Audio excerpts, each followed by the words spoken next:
आज आपण जे म्हणतो ना निश्चंद हो निरभय हो मनारे, हे जे आतर्क्य आहे, हे अलौकिक आहे, हे जे स्वामी आहेत, हे एवढे आतर्क्य कसे झाले? तुमच्या माझ्यासारखे हात पाय कान नाक डोळे जसे आपल्याला तसे त्यांना वेगळं काय झालं? वेगळं काय केलं त्यांनी? या विश्वाची जी प्रचंड ताकद आहे, की जी ताकद त्यांनी त्यांच्यामध्ये साठवली आणि त्यांच्यात साठवून तुम्हाला आम्हाला मात्र दिला.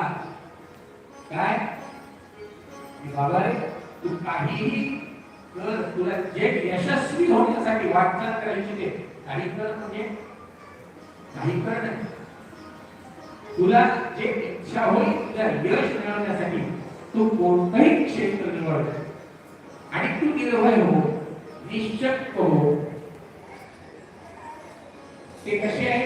अतर्क्य अद्भुत हे स्मृतनामी, अशक्य शक्य करतील स्वामी.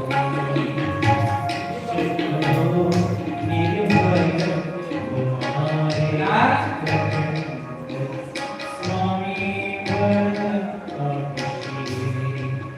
अतर्क्य अद्भुत हे स्मृतनामी, अशक्य शक्य करतील स्वामी. कसे आहे हे जे स्तोत्र आहे, त्या स्तोत्रात त्यांची एक एक महती वेदांत काय काय म्हटलंय?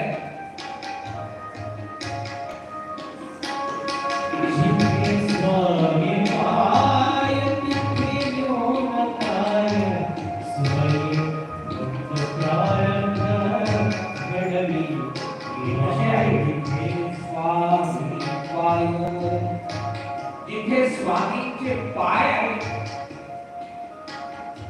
जिथे स्वामी पाय तिथे न्यून काय.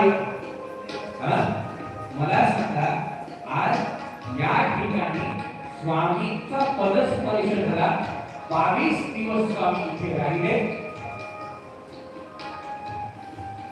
काय कमी आहे? दुपारी 12 वाजता आलेल्याला कुठून काय येईल?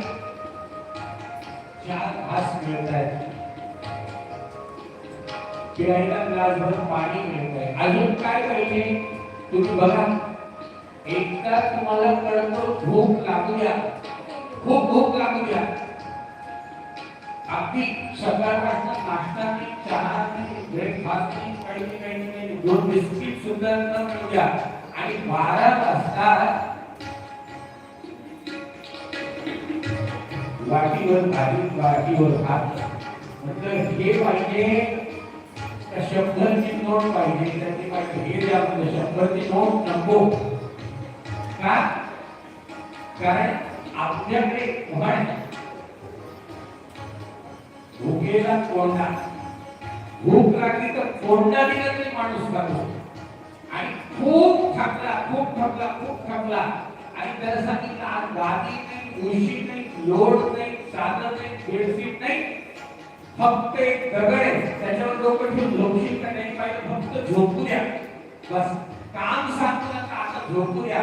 मग ती म्हणताय की भुकेला कोणता विजायला कोणता तरी दिला तरी सुद्धा पुरेसा आहे.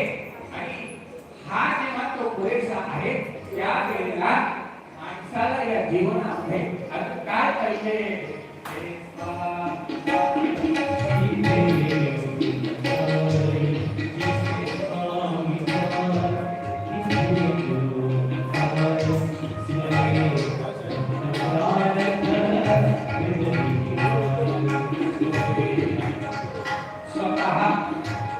स्वामींचा अधिकार काय?